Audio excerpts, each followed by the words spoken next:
Ngayong araw ka nga guys, nandito kami sa World Trade Center sa Pasay City. Dahil naimbitahan kami na umattend sa bakery fair. So first time ko nga makakita ng mga cake illusion ng iba't ibang design. Ito pa nga guys, sobrang realistic ng mga cake illusion. Meron dyang vegetable with box,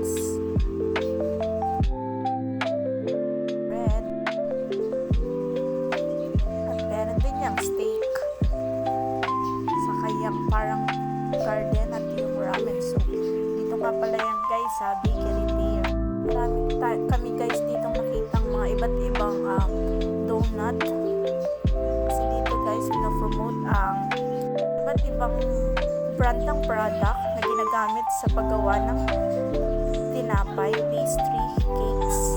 At dito guys ay pwede kang bumili ng kahit anong ingredients. Ayan nga yung isang brand. Ito nga sila tita nagpipicture. At kami dito parang tamang lakad lang. Yan guys, yung mga iba't ibang nagamit sa pag-bake ng mga bread.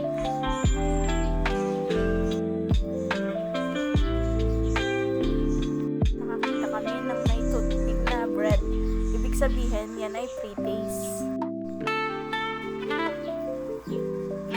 Ito nga sila Tita Reg. Nakakita pa ng bread pre-taste. Yan nga kami. Tingnan natin guys. Here's the yan, masarap siya guys. Tamang-tama lang. Hindi masyadong matamis.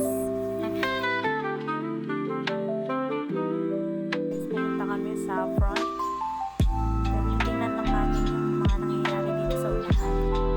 Tamang lakad lang kami. Iisip kung saan kami pupunta.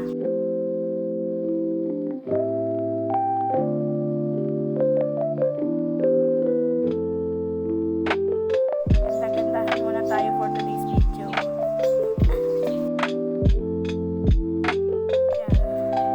Aura lang, ikot-ikot lang. Pasensya na kayo guys sa low quality ng camera.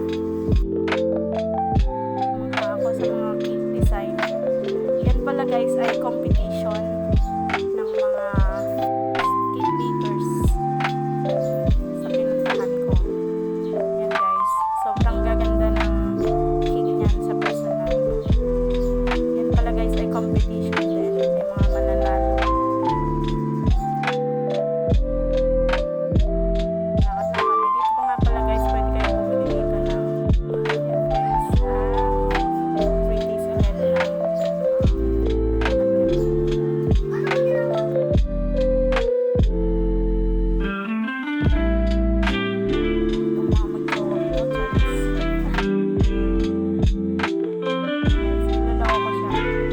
Formal attire ka pero may ikaw bag lang dala.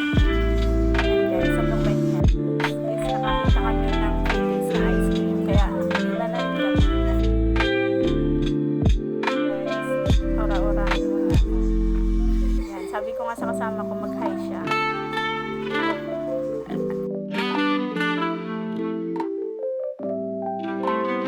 Nakuha na namin yung ice cream. Hindi pa namin masarap siya. Para siyang straw. Ito naman guys, sobrang amis kami sa mga cake design na ito. Ang tataas nila.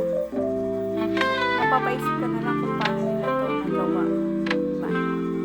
Sobrang maganda niyan sa person.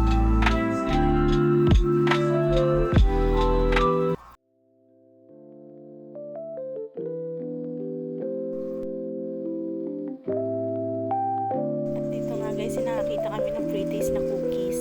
Ang sarap. Cookies. Ayan guys. Guys, nakakita kami ng cake illusion din na sobrang cute.